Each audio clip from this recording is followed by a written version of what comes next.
All right, welcome to the Ellis School's Financial Aid Workshop for the 2019-2020 school year. I'm Bae Sullivan, the Director of Enrollment Management here at Ellis, and I am pleased to talk with you today. So first we're going to go over some of the frequently used terms. So much like all fun forms and financial processes, this one comes with plenty of abbreviations and acronyms. So it's most helpful to start by making sure that we are on the same page as far as the language that we're using when we move through this process. So just so you're aware, the National Association of Independent Schools is NAIS. That's the sort of national governing body for independent schools like Ellis, and is our accreditor. They also partner with School and Student Services, or SSS, which is the portal that all of you will be using to apply for financial aid. The Parent Financial Statement, or PFS, is the sort of bulk of the work that you are going to be asked to do in this process. That's the big old form that you'll have to fill out with all of your critical information that will convey your financial circumstances to the Financial Aid Committee. As a result of that, we will receive an estimated family contribution. So that is sort of the end result of your the information you enter into the parent financial statement. That's the sort of baseline recommendation that SSS pulls together based on all of the information that you submit. And it's one of the core pieces of information that the committee takes into account as it makes its assessment of the information you've provided and then the award of financial aid for your daughter. Last but not least, if we have questions or there needs to be further conversation with a family, there is what's called the Family Contribution Report, and that's sort of a summary of your PFS. It gives us a top-level view of everything you've entered. So for example, if you inadvertently report that you are a multimillionaire and we need to sort of fact-check some of that top-level information, that's a good tool for us to use in a conversation when I would reach out to you to clarify some of those details.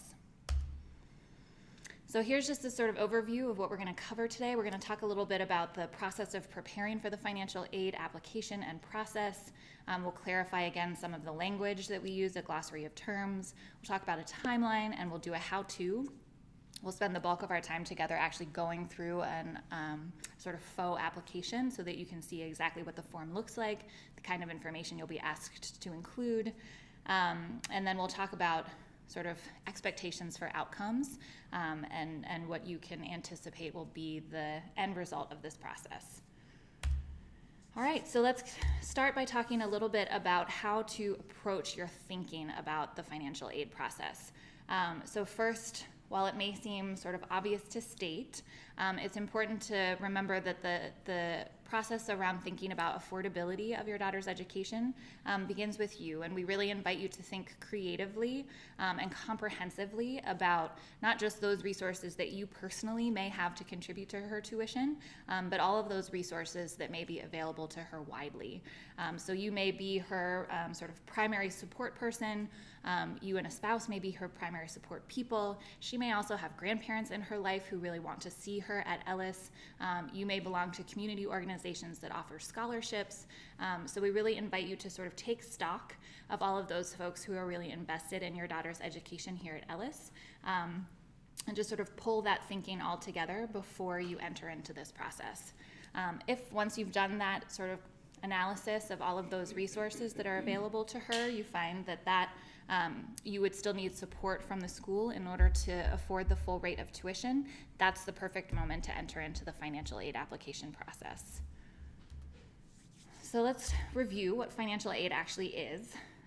So financial aid is a grant from the school. It's not a loan, and it does not need to be repaid. So when you receive financial aid, for any of you who personally have gone through the college application process and may have student loans, this is not that. This is a reduction of the cost of tuition for your family, and it is need-based. So ultimately, when you complete the parent financial statement, that is what the committee is assessing, is what is your family's demonstrated need. It's school financed, so while you use SSS to complete the application, it is ultimately Ellis who would be providing that support. One of the things that I want you to take into account, again, we're going to be sort of talking about pre-planning for this process, is to note that there are a handful of other sort of tools for you to take into account as you enter into this thinking. One of them is to know that Ellis offers payment plans as part of its sort of slate of options for managing the cost of private school here. So we offer 3 types. One is a one payment plan. So if you are somebody who is an author or somebody who is compensated in an annual way rather than a monthly way or a bi-monthly way, often that's a really good solution for you. We also have the 2 payment plan, wherein 60% of your tuition is due at the start of the payment cycle over the summer, and then the latter half, the 40% remaining, is due by the end of December. And then last, our most popular option is our 10-month payment plan. That is the one that, of course, distributes payments evenly across 10 months. It starts in June, it concludes in March, and gives you the option to sort of distribute those payments as evenly as possible throughout the school year. Loans are also a possibility for families. That's not something that Ellis itself facilitates, but it may be something that you choose to talk to a financial advisor about exploring. There are plenty of organizations that will offer loans, including for independent school. We have a handful of families here at Ellis who take advantage of that in order to have a 12-month payment plan. So they use loans in order to more evenly distribute their payments across a wider range of months in the year. And then last but not least is scholarships. So Ellis's financial aid is all need-based, and so it is all distributed in response to applications like the ones that you are planning to complete. But there are other organizations in Pittsburgh who offer scholarships, and so again, that's one of those components of your pre-planning that I invite you to engage in, is to really think about those entities that you are committed to. If it's a church in your neighborhood, if it's a community organization, many of those do offer support to students who are attending schools of their parents' choice, so you can explore those options. And if you ultimately are awarded something like that, there is an element, a field in the application that will ask you to note. All right, briefly, let's talk about tuition and the cost of attendance. So right here we have our rates of tuition for attendance for the 18-19 school year. Generally, updates to tuition are communicated to Ellis families in the early winter, so in January typically. And one of the things I want you to start to think about, especially those of you who are new to an independent school, is that there is a difference between the cost of tuition and the cost of attendance. So there are some additional fees that are outside of the cost of tuition that you will encounter once you enroll. And as you're thinking about how best to approach affording this in your family budget, I want to make sure that you're aware of those. So in lower school, they're somewhat minimal. We do start wearing uniforms here at Ellis in kindergarten. We have the PAW Shop, which is facilitated by the Ellis Parent Association, where gently used uniform items are sold for a greatly discounted price. And as somebody who attended Ellis in upper school and wore a brand new kilt that could have stood on its own, it's actually a really great option to buy gently used items. They're a little bit more fluid, I would say. We also ask you to think ahead to if you are a middle school family. There are some additional costs that are introduced there, including a handful of books. If your daughter is someone who will love to decorate her locker, that's a consideration, as well as school supplies. A graphing calculator will be required of her in middle school. And then looking ahead toward upper school, if your daughter is someone who will be taking a lot of AP classes, often those books are a little bit more expensive. We invite parents to budget for about $200 to $300 per year for books and materials for upper school students. Other overarching costs may include lunch. So lunch is not included in tuition at Ellis. Students are welcome to bring their lunch, and many do. But we also have families whose daughters buy lunch. There's an affordable meal plan option for families who wish to pursue that. But it is an additional expense on top. All field trips are included. If you live within Pittsburgh Public Schools, transportation is provided to you. But if you have any questions about any other specific costs that may be sort of waiting for you in the wings, I invite you to reach out and we can have a conversation about what that full profile of expenses may look like for your family. So when should you start planning? Right now. So the upcoming deadlines are right around the corner. If you are a returning Ellis family, that deadline for you is December 15th, and that's for a completed application, which includes completing the form, submitting the form. There is a fee for that. We'll talk about that in a moment, as well as uploading all required forms. So that would include, for most families, W-2s for all of the adults represented in the application, as well as a 1040 for your family. If you file any other schedules or forms to the IRS as part of your annual filing, you would need to upload those as well. So for example, if you own your own business, if you file a Schedule C, any of those sort of common forms, you'll want to make sure to upload those as well. If you have questions about your particular circumstances or what forms may be relevant, please let me know.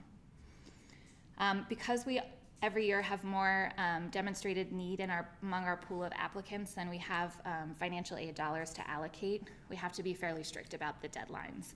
So for those families who submit after the December 15th deadline for returning families or the January 15th deadline for new applicants, those applications will be entered into a wait pool.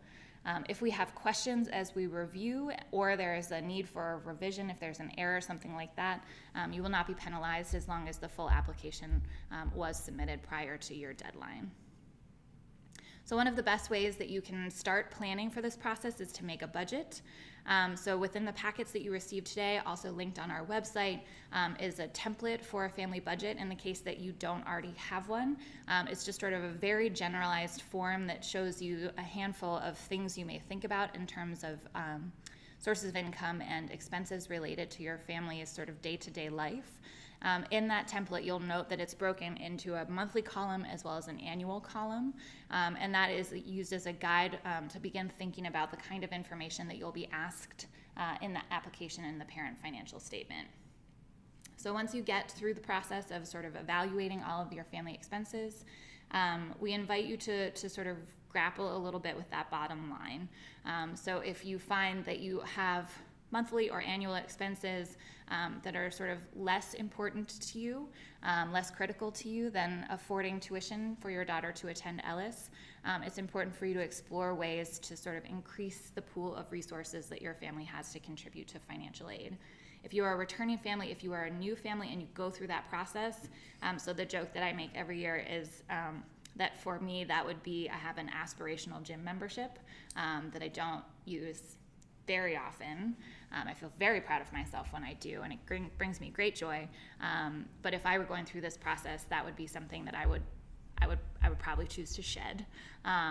If you make any of those hard choices, adjustments to your bottom line, especially if you are a new family in the process, we won't have a sense of your baseline. So please take notes as you move through that process so that is something you can communicate to the financial aid committee. It's an important process to go through to make sure that you have prioritized this investment among your financial commitments to the best of your ability. And last, do your tax returns early. So most of you will not have your 2018 taxes when you move through this process. That is okay. That is our expectation. You will be with all of your peers in the process in that moment. Please do not let that hinder you from completing the application. The expectation is that you will be relying on last year's tax documents. So 2017 you should have and you should upload. Those are the required documents that need to be submitted prior to the December 15th or January 15th deadlines. And once you file your 2018, you are also required to upload those as soon as you have them. So you're essentially making your best, you're entering your best guess, your best educated information in the fields asking about 2018 information. Oftentimes your December pay stub is the best resource in terms of getting a ballpark of most of the figures that you're asked to enter. And then if there are any sort of shocking surprises to you, I hope you'll reach out and let us know. When we receive those 2018 documents, we move through sort of a trust and verify process. And as many years as I've been doing this, it's pretty atypical to come across something that it was a surprise to a family in their tax returns that they weren't aware of by December 15th or January 15th.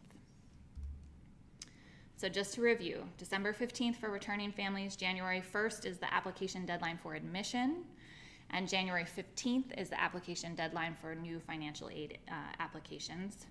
If you are an Ellis parent who has not previously applied for financial aid, you should apply by December 15th. If you need an extension until January 15th, you should be in touch with me. We already talked about the consequences for missing deadlines. That's one of the things that you have absolute control over, so I encourage you to move through the process expeditiously. And again, you don't need to wait until you've received a financial or an offer of admission or your 2018 tax documents to proceed. All right, so now we're going to dive into the how. So you're going to collect all of the information that you're going to need in order to complete these forms. So if you are somebody who has really dutiful digital files and you know exactly where they live and you're just going to pop open your laptop and reach in and there they are, that's really fabulous for you. If you are like some of us and you have a bin of papers, important papers, that you're going to need to sort of sift through and organize, that may take you a little bit more time. Again, we encourage you to start sooner rather than later so you have that window of time to maximize. If you have any tax-related documents that may help inform the answers to questions, again, we're going to go over that form and sort of get all of those together. And if you find you have questions, you're welcome to reach out anytime. You have lots of resources in our office. Ms. Scott, who helped register you this morning, as well as myself, can answer any questions related to the form. SSS is also a superior resource. They are super nerdy about this stuff. They love answering questions. They are experts in sort of all of the tax forms that you may have. So you're welcome to start with us if it is outside of business hours, as I'm sure it will be for many of you who are deep diving into this in your evenings and free time. You can reach out directly to SSS. They have a hotline. You need to make sure you actually submit your form. So that's something we run into every year as parents who are like, oh, thank goodness, I'm so done with this, and walk away before they actually submit the form. So we will be able to see that you've started it, but we won't be able to see any of the information that you've included. So you need to take that final step and push through. There is a $51 non-refundable fee for submitting the form. And the fee, if you qualify for a fee waiver, that will be applied automatically based on the information that you input into the form. And that's handled directly through SSS on the back end. That is not something that I have any control over. So if you do have any questions or run into any challenges around that fee waiver process, if you believe that you should qualify and it doesn't go through, we would direct you to reach out directly to SSS about that question. Again, you'll have an opportunity to upload required documents. So again, if you are the bucket of papers person, part of your process will need to be digitizing those records in the case that you don't have them in a digital form. You are welcome to mail the forms to SSS if that is and I would stipulate that you should mail copies of those forms to SSS to upload on your behalf, but I would stipulate that that takes anywhere from 10 to 21 days, and all those forms need to be in your file in order to meet the deadline. So you can use any of your local resources, the library or Staples. You can also reach out to me if this is a roadblock for you, and I'm happy to help. But please make a plan to ensure that you have those forms digitized so that you can include them in your application. All right, so now we are actually going to go ahead and walk through the application itself so you guys can see what it looks like. We have gone ahead and created a faux application so that you can see exactly what you're getting into. We have applied on behalf of Mrs. Scott's dog, Healy, and her parents. So all of the information that we'll be reviewing together is fabricated, though the application is exactly what you will encounter, just to give you a sense of exactly what you'll see as you move through. So when you go to School and Student Services, this is the parent portal. This is where you will log in. So if you've already created a login, if you're a returning parent, you've done this before, you will resuscitate that information and plug it in. Again, if you need help with some of that information in typical internet style, those reset passwords or get help buttons are right below the login window. If you need additional guidance around this process, they've provided some go-to guides right down here below. All right, so we're going to log in and take a look together. All right, so when you get in the application, you'll see your dashboard. So there are a couple of things to note here. They have a couple of sort of levels of interface to note. So right up here in the upper right-hand corner, you'll see your tabs. So right now you're on your dashboard. If you need to, you can go to your PFS right here. My Documents is where you will be uploading all of your supplemental materials when you've completed and uploaded your PFS. You will not be able to access that tab until such a time as you completed the PFS. So it is a sequential process. So be sure to leave enough time to ensure that that goes up. If you need to message SSS, you can do so directly through the portal. And if you would want any additional reading, you can go to the Help Center to do some deep dives if that's really your jam. So just to start, we're going to deep dive into the PFS, the Parent Financial Statement. So if you are like me and you are a list maker and you are gratified by crossing things off, then this is going to feel like the gold star wonderland for all of you. Along the left-hand side, you'll see a checklist of all of the sections of information. You'll see all of those green check marks exist for Healy, who has dutifully completed the application. You will earn a green check mark every time you complete a section. This is not something you need to do in one fell swoop, so you can, enter your name and be like, woo, all right, did it. And then you can step away and do something else and come back. Or if you've done all of this prep, you've pulled together all of your documents, then you can power through and get all of the way to the end. If you're looking ahead, it also is like your table of contents. It gives you a sense of what you're about to be asked for. So if you're pulling things from different spots or you need to loop in a spouse or somebody else to give you information on a particular topic, that's a good way to sort of prepare. All right, so we're going to dive right into our parent and guardian information. It is exactly what it sounds like. So this is the biographical section that I imagine will come most easily to all of you. You're going to enter information. One hot tip for all of you is that you will be, if you are a family that is applying with 2 parents or guardians in your household, in your daughter's household, you will enter information for parent or guardian A. It does not matter who you choose to be parent or guardian A, but once you pick, please stick with that identity for the rest of the years that you move through this form. So one of the ways that we end up sort of getting wires crossed year over year for applicants is that the person, maybe you have a very equitable system where you trade off completing this form every other year, and that's lovely for you. Make sure, however, that guardian A, parent A stays that person the whole way through, or else the information you sort of get a flag in your file if that information looks like there's a significant change each year. So make sure that those identities stay consistent over time. So you're going to enter work information. You're going to enter information if you have a parent or guardian B. That will come later in this form. A couple of things for you to note. You can see as I scroll up and down that some of the forms are white and some of the forms are red. So red fields in this form are required. So if you are trying to move on to the next section, it won't allow you to, you can save and go out, but you need to make sure that you've completed all of the red fields in order to move on. That being said, white fields are also super critical to the application.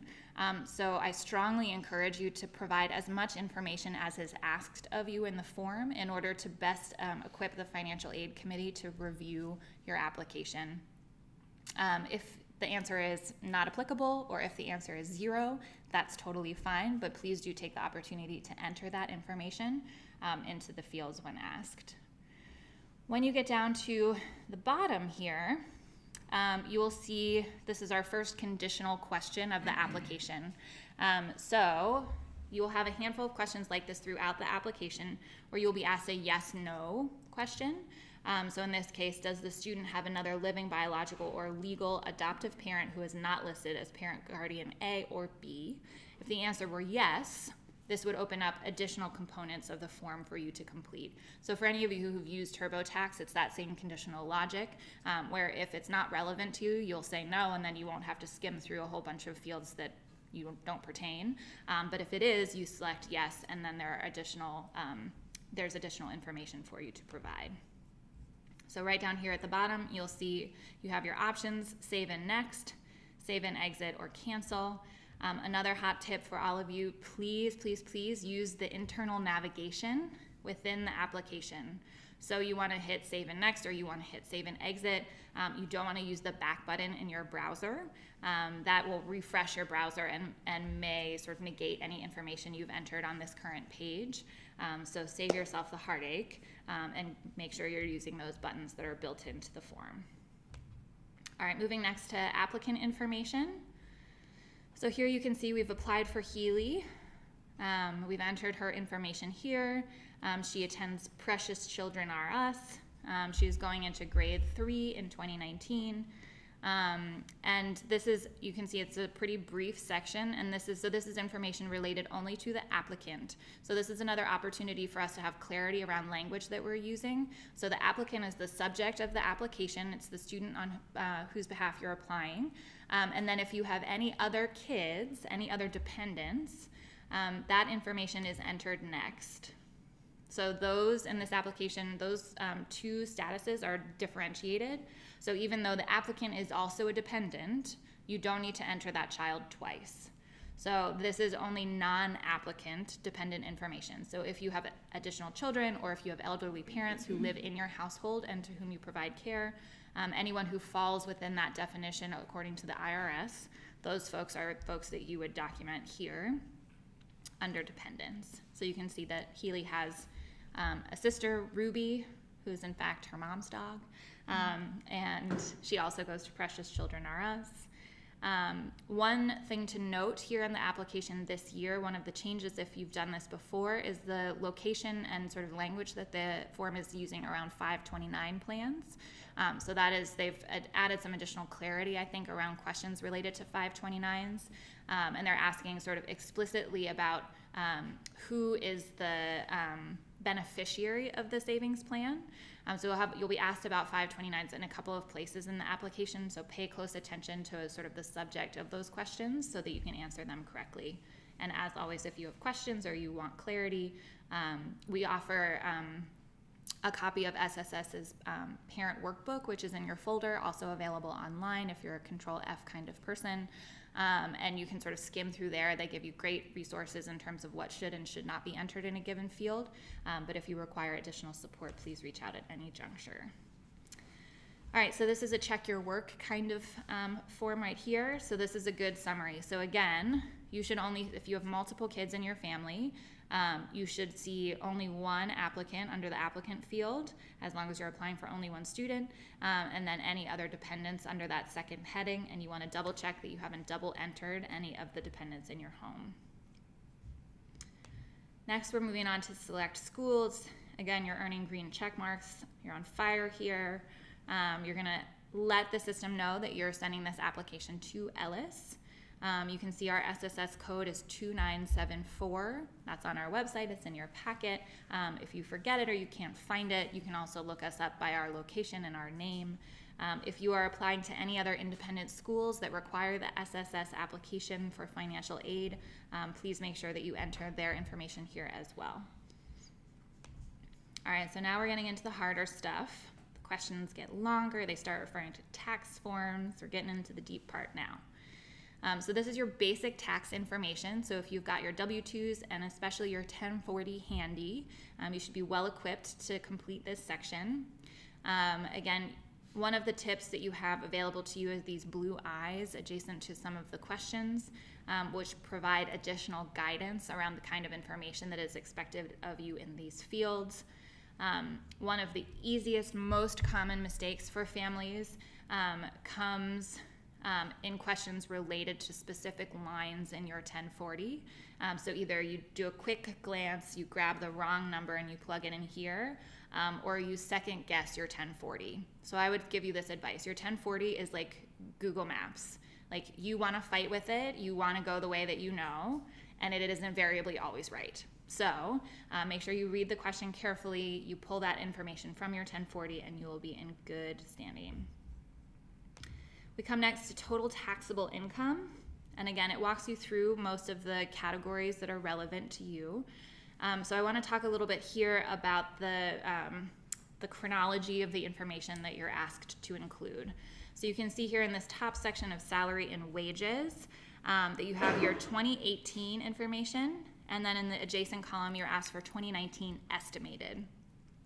So we talked a little bit about not needing your 2018 tax documents to complete this form, but essentially when you're done, the Financial Aid Committee will have more or less 3 years of information to consider about what is true for you. So often one of the concerns that I address with families is like, this was a weird year for us. it was atypical in XYZ way. One of the ways that the software is designed to take that into account is to look at more than 1 year at a time. So you'll be providing those 2017 documents. You'll be providing information about 2018, and in December or January, to the best of your ability, that should be as accurate as possible. And then you're going to project ahead your best guess for what you may expect in 2019. So that can look a lot of different ways for families here. If you know you're expecting another child, that's a consideration. If you work for a company that always gives you a cost of living adjustment in January, and it's always in the 5 years you've worked there been 2%, you feel pretty confident you can count on that. If you know that this year you taught 2 classes over the summer, and this coming year in 2019, you know for sure you won't be offered those classes to teach over the summer, and you're expecting the change in your income as a result, that all gets documented here in 2019 estimated. This is an instance where I really want you to take notes as you go. So one of the things that the committee will review is any difference between the information that you include in 2018 and the information you project for 2019. So if there's a significant change between those figures, that's something that we're going to want to understand better. And your venue for communicating about that is at the very end of the application. There is an open text box that gives you, anytime you're moving through here and you're thinking to yourself, well, I wish they knew, I wish I could explain just this about what I'm entering here. Write that down. You do have an opportunity to do so, and that's a really, really important venue to make sure that the Financial Aid Committee has as full an understanding as you can give them about what is true for you and how you know that it is true for you. So here you can see Parent Guardian A for Healy is expecting a small increase in compensation in 2019, and that's been documented here. Parent B is expecting a slightly larger increase, and those would both get documented in that open text box at the end. So moving through, it covers dividends and interest income. Again, it gives you instructions here right above the fields. You can see here it's directing you where to look. So if you do have a 1099, if you're reporting any of those interest income or other assets, those are going to be captured here. If alimony is a part of your financial picture, this is where it is documented. And then once we get down here, we're looking at adjustments to income. This is the most common spot where parents make mistakes. So again, you're going to be looking to line 36 in your 1040, which is the summary of any and all adjustments that you've claimed on your 1040. So those can look a lot of different ways for lots of different families. They can be for personal educational expenses, lots of other categories of expenditures. Make sure you're pulling the total from line 36, and that may very well be 0 if none of those things applied to your family in the recent years. Make sure you pay attention to fields like this one right here that asks you to itemize. So this is a place where you can break out information that is specific to a section rather than reserving it for that open text box at the end. So in the case that you have additional information to provide around fields that you've answered in a particular section, you don't need to duplicate that work at the end of the application.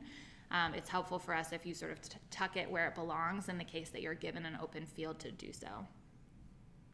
So again, this is one of those conditional questions where you're going to answer yes or no. If you have additional taxable income, you'll answer yes. You will win the lottery and you will get additional questions to answer. Moving on to total non-taxable income. So if you receive child support, you're going to document that here. If you pay child support, that is documented elsewhere in the application. Specific receipts and expenditures like that, again, the parent workbook that you have available to you is a really good resource to make sure you're entering without double entering that information in the correct places. If you receive Social Security benefits, or if any of your dependents receive Social Security benefits, that's where those are documented here. And then again, if you have other non-taxable income, any other forms that you submit to the IRS, you would be making reference to those here. So you will get some of these support questions throughout, like, do you not know if you have additional non-taxable income? Click here to read more. Last but not least, we have applicant income. So this is asking specifically about Healy. So Healy's going into 3rd grade. It's not terribly likely that she has a part-time job yet. but who knows? So there's a set of questions here, and this is one of those places for those of you returning to this application that you'll see a new set of questions related to 529 plans. So this asks, and I'm going to call this out specifically, so do you own any 529 savings plans accounts with this student as the beneficiary? And then does this student own any 529 plans with him or herself as the beneficiary? So those are split out with greater clarity this year. That's a little bit different than it has been in years past. Most families who have 529s, the parent or guardian is the holder of the account with their child as the beneficiary. There are a handful of exceptions which should be accounted for in that second question. And then if you have other members of your family who've opened a 529 account, there's some rare instances in which that would be approved. You would document that here. And then if the student has any assets, that last question, 9K, is where you would document that. So if your child is someone who has a trust or a savings account that will be accessible to her, for example, later in life, if there are restraints to the use of those resources, that is something I ask you to document and make note of in that final text box. All right, we're out of the woods. We're moving into family assets and debts, earning check marks as we go. So now you're going to be answering questions about real estate. So if you rent or own, that will dictate how you answer this first conditional question and the subsequent questions that you answer. So if you do own your home, you're going to be answering questions about the purchase year, the purchase price. You're going to be asked to give an approximation of market value. The tool that SSS recommends you reference for that is websites such as Zillow. So you can just do a quick search of your address and get a sense of what the market rate is at this moment. Make sure you read these questions carefully. They're asking you for annual information. If you're someone who rents your home, that is true as well. So make sure, it's easy to think of rent in particular as a monthly expense, but for the most part throughout these portions of the application, you're being asked for annual information, which again, when we supply the budget tool, that's why we provide both of those columns, so you can think about your expenses in a monthly way, which is how many of us sort of allocate that, but also in an annual way, so you can do those calculations ahead of time, and they're available to you when you get to this section. If you own any other real estate, homes, apartments, investment properties, empty lots, you're going to document all of that here. You would select yes, and you would unlock additional form. Moving on to vehicles. Again, this is one of those questions. Do you own? Do you lease? You're going to provide additional information, and this is one of those sections where there's an opportunity to provide additional information. So for example, Healy's car is a Lemon, and they're bringing it in often for service.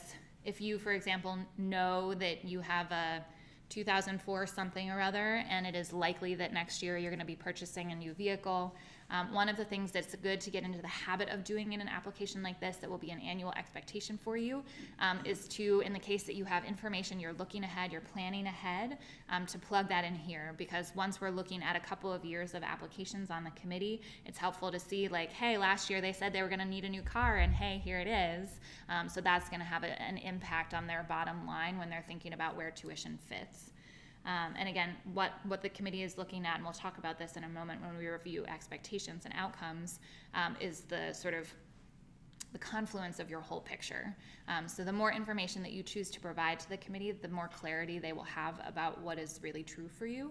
And that's a really helpful sort of frame to enter with. So last but not least in this section, we have other assets and debts. So this is where you're going to enter information really about sort of cash and other accounts. So you'll enter information about checking and savings accounts right up here in 12A. That's a sum of both if you have both. So that's an instance where you might choose to enter information in the text box at the end to outline what's true of each or all accounts. If you have investments, you would enter those here. If you have a retirement plan, if you or your spouse has a retirement plan, you're going to enter information about that here. We get a common question about this, which is to say, how is my retirement savings taken into account here? So one of the things that SS does is it's sort of looking at all of the assets, all of the resources that are sort of a part of your family's financial fabric. Many of those may be fixed assets. So for example, our expectation is not that you're going to sell your home in order to have additional liquid assets to support tuition payments. Similarly, our expectation is not that you're going to draw down a retirement account in order to afford this.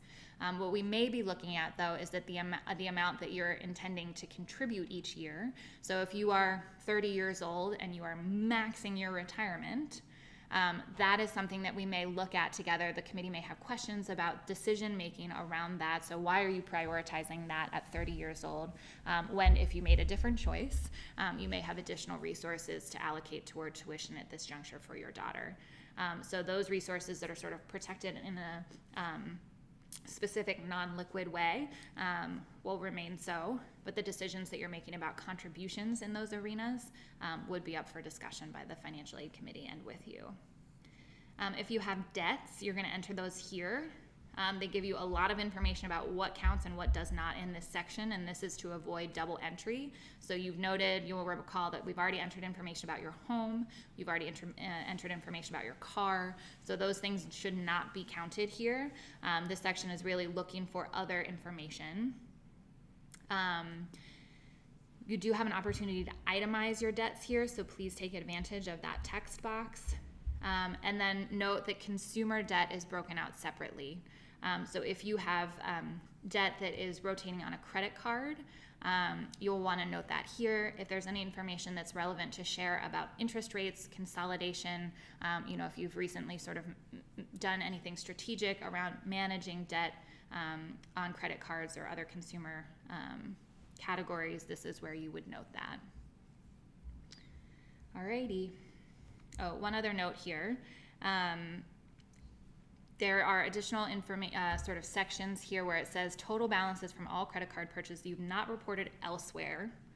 So this is one of those things that I want you to move through the whole application with in your head, which is if you've already entered it somewhere, don't be tempted to enter it again.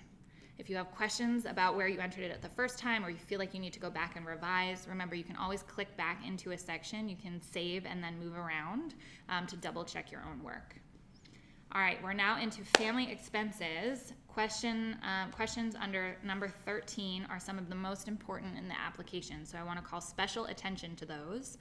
These are questions related to educational expenses. So the first question is asking how many children you will provide support to in 2019, including those students applying for aid and all dependents. So I spent so much time telling you exactly how to split apart any and all kids you have in your family, and I want to make sure you are reading these questions carefully to capture everything that you need to answer these questions correctly. The follow-up question is then, of those kids, all of them, how many are attending tuition charging schools? And that includes childcare centers, school, independent school like Ellis, and then colleges. If you have children who are being cared for by a nanny or by a family member, that kid does not get included in this number. So it's only those who are receiving care or education at a school. First, you're going to enter information about the applicant.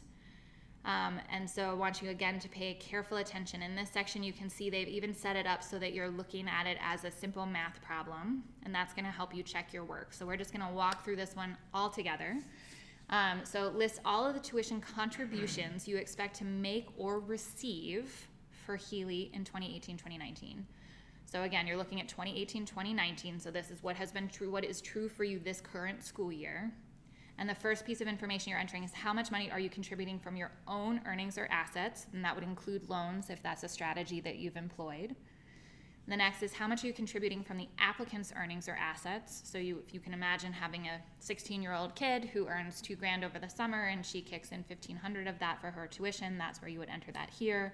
Or if you're withdrawing assets from an account dedicated for this purpose, that's where you would include those. And a note, however, if you are using 529 assets that are in your name with your child as the beneficiary, that goes in 13E.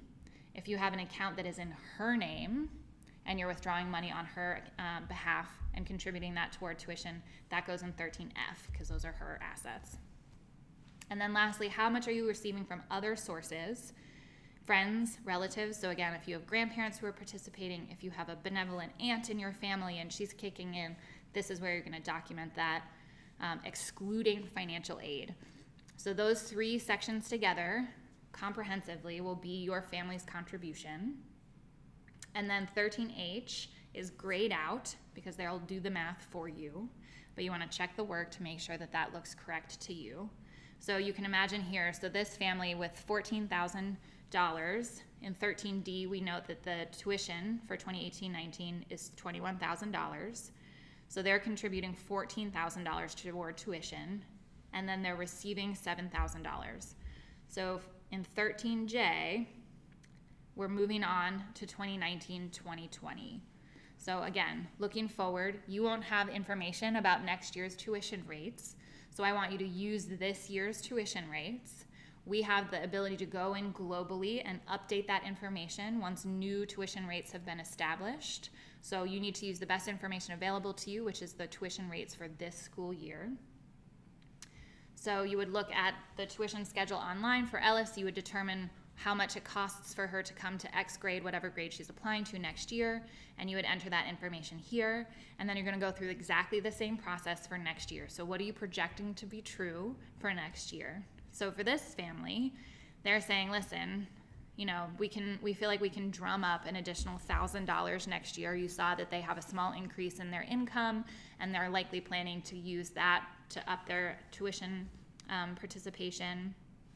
So they're saying that they're going to be contributing $15,000 next year from their earnings, which means that there's a total of $15,000 coming in from this family, and $6,000 is their ask for financial aid for support for next year. So when we have conversations, this is a really critical piece of information. So I mentioned at the beginning that the parent financial statement yields an estimated family contribution. So that's the systems calculation based on all this information that you're putting in of what your family is capable of contributing. This is your rebuttal. This is your affirmation of that figure. So this is your opportunity to say, I've done all of this work. I've done all of these assessments of my family's resources. I've done all this deep and hard thinking about not only what resources I personally can contribute to support her tuition, but what my wider community might be able to invest. And this is the number that is a stretch. So I've quit the gym, I've quit coffee, I've looked at what I'm contributing to my retirement, I've made all of these hard and careful choices about my resources, and this is my stretch but sustainable contribution. So when you look at this figure, those are the sort of measures I want you to make sure you've met with the figures that you're entering here. It should be a reach. You should be prioritizing education within your family's budget, but it shouldn't be a kind of figure where you think, I can pull this off for 1 year and then we'll see. Because that's not going to be, when your daughter enrolls, we're imagining her walking across the breezeway, wearing white, graduating with all of her friends, and going on to really extraordinary things. And a big part of fit at an independent school is ensuring that the financial contribution that your family makes is a sustainable one over time. So it's a balance. It's a balance between knowing what is true for you now and doing that work to know what your stretch contribution is, but not overextending, especially if you're new to the application process, because ultimately that won't serve your family over time. If you are new to the application process and a returning family, one of the things we'll be looking for is a significant change in your circumstances. So if up to this point, full tuition has been within reach for your family and moving forward it is not, we want to better understand what has changed to make that true. Similarly, if you are applying and you're saying like, great, we can swing $15,000 this year, and there's a caveat, there's a parenthetical something after that, please have a conversation with me about how best to complete this form. I want to make sure that you do everything that is in your family's best interest to present information in this forum, but it's a conversation and it's a partnership over time, and the best way to ensure that we do that successfully so that your daughter does indeed walk across the commencement stage is to ensure the accuracy and the sustainability of the information you enter in this section. Next, we have Ruby's information. You go through the whole same thing about her, and you enter information related to her costs for education. And then you get to the bottom here and it asks you about enrollment plans for upcoming years. So you're going to enter a little bit of additional information to help us understand what is true for all of the children in your family. We're speeding ahead. Next, we've got other expenses. So this is another category where I'm asking you to use that lens. Have I entered this before? If you have not, then this is obviously a great place to do so. And they will provide helpful lists just like this to help you know whether or not a particular expense goes in this category. Unusual expenses is a pretty broad bucket of things. Typically the family who's moving through this application going, oh no, but this is not a typical year for us, how will they know? This is your friend. This other expenses section is where you're going to have an opportunity to talk through any of the things that are truly unusual for you. So when we say unusual, we don't mean rats, my car needed new tires. That's going to be true for all of our families at some point. We mean, oh no, my house got hit by lightning and now I need a new roof and didn't see that coming. Or I live in a floodplain but nobody knew it and I didn't have insurance for that and oh gosh, we've got a real mess. So things like that are truly unusual, unexpected expenses will be captured here. Any information about medical or dental expenses that are relevant for your family, you can enter here. I will say that as far as the confidentiality of this process goes, it is a very small group of folks who reviews this information. So it is the head of school, it is the director of finance and operations, it is myself and our assistant director. So it is a very small group. We are dutiful about confidentiality. We know how sensitive this information is, and we honor how much information you're providing in this process. So please be assured that that's why we use a very secure system. It's why any and all information that you provide additional to the application is uploaded into this portal. And so when you enter any medical or dental expenses and you itemize or explain those expenses, so here's the sort of range that I want you to think about. If you encountered a friend in the grocery line and they're like, hey, how your kid's brace is going? And your response to that question with somebody you don't know super well is like a level A response. And then there's like a level D response, which is, a private conversation with your physician. Please do not give me a level D response here.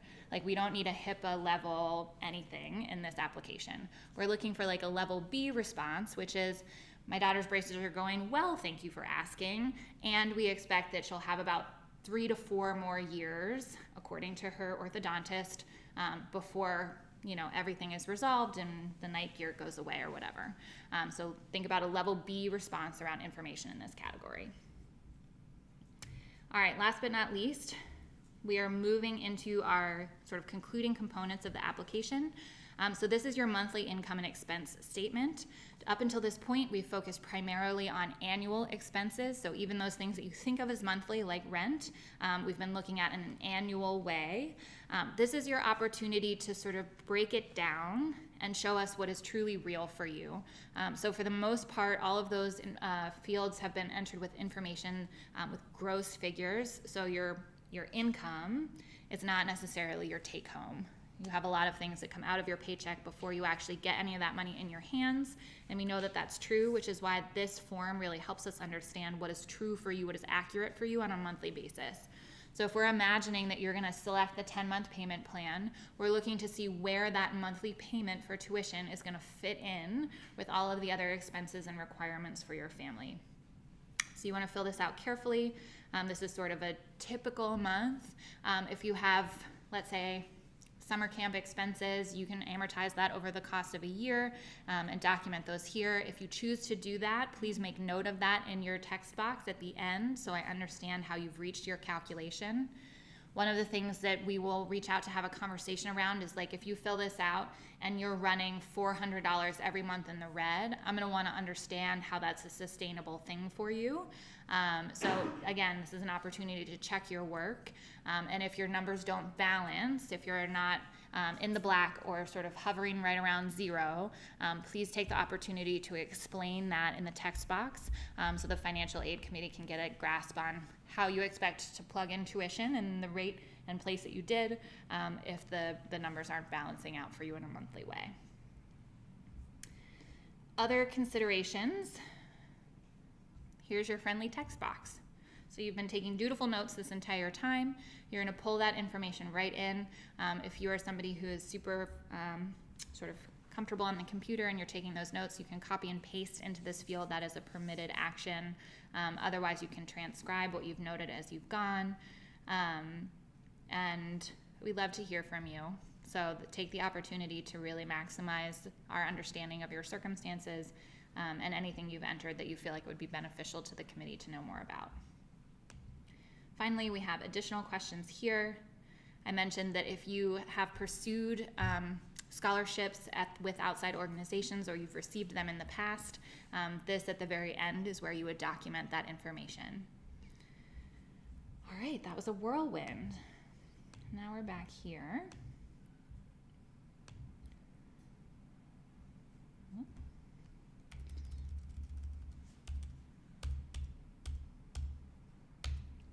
And I want to talk about briefly before we wrap just sort of what to expect as the outcome of this process and how the committee moves through making decisions.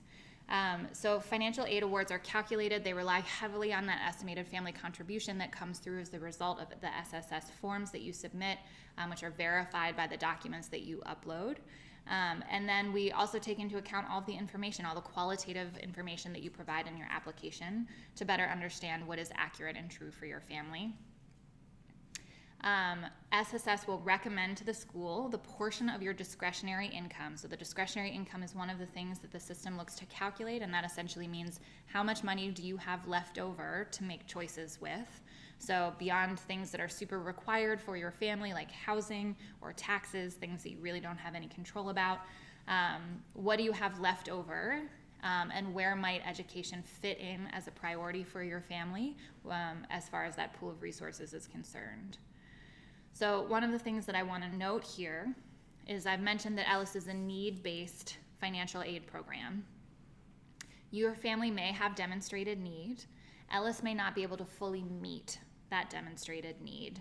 So that's when we talk about expectations, that's one of the things that I want to sort of lay out in terms of what may be an outcome here. So I mentioned also that we receive applications, the need of which total more than the resources that Ellis has to allocate. So one of our goals is to stretch those resources as far and as wide as we can to support students with demonstrated need who are qualified attendees here at the school.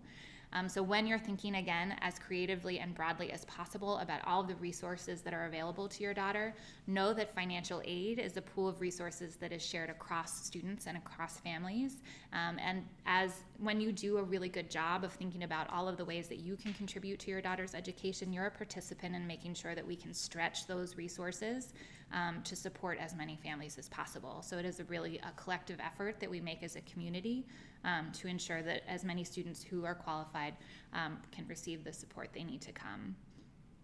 I mentioned that Ellis verifies the information you submit based on the forms. If I have any questions, if I feel like you've missed an opportunity to showcase or explain something, I will be in immediate touch with you so that we have all of that information prior to the committee's review of your application. So we talked already about retirement accounts. How do you know if you're going to qualify? Really, you don't until you complete the form. If you're somebody who feels sort of really questionable about any of the information that you're being asked, it seems like a deep dive, we do have a top-level calculator that we can use, so you can give me some top-level information. I can plug that in to get a sense and make a recommendation about whether you pursue the application. If you're anywhere near close to the line, I will say yes, please do it, because that top level doesn't take into account not nearly as much as the full application does. But if that is something that would be helpful to you in a decision-making way, you can reach out.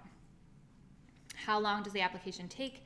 It really depends on the amount of prep that you do. If you're pulling in the information as you go, it will take you a while.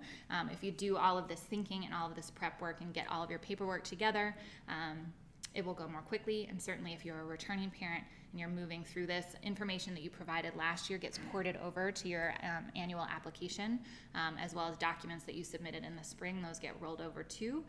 So the more times you do it, the easier and faster it becomes. We already talked about doing your taxes on time, but do submit them early in the case that you are able. Also, 2018 taxes are required to be uploaded prior to April 16th. So if you file an extension, please let me know. What if I'm divorced or separated, or I haven't been in touch with my child's other parent? We actually are introducing a form this year to help you capture that part of your story. We have a couple of hard copies if that's something you'd like to review. Otherwise, we'll send it to you as a PDF for you to complete digitally, and then you can upload it under other documents. So you'll have your required documents. You scroll all the way down to the bottom of that section, you'll upload that form, and that's the Parent Guardian B waiver request form.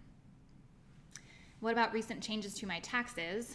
So all of us have been reading diligently about all of the high-level information related to our taxes and the implications of some of the new decisions our administration has made on that front. One of the things I want to ask you to pay special attention to starting in 2018, there are likely going to be some significant changes to the Form 1040.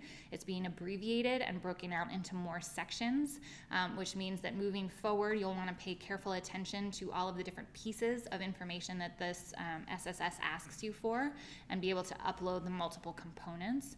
The idea is that the 1040 will be simpler and more streamlined. In your case, that means you will have additional digital files to upload. So that will sort of come into play next year. If you're having trouble finding anything or you get your forms for 2018 and you have questions, just reach out. All right, we already talked a little bit about managing expectations, but this is what one calculation could look like. I'm making this up, these figures aren't accurate, but if tuition costs $25,000 and your family contribution is 10, that would mean your demonstrated need is 15.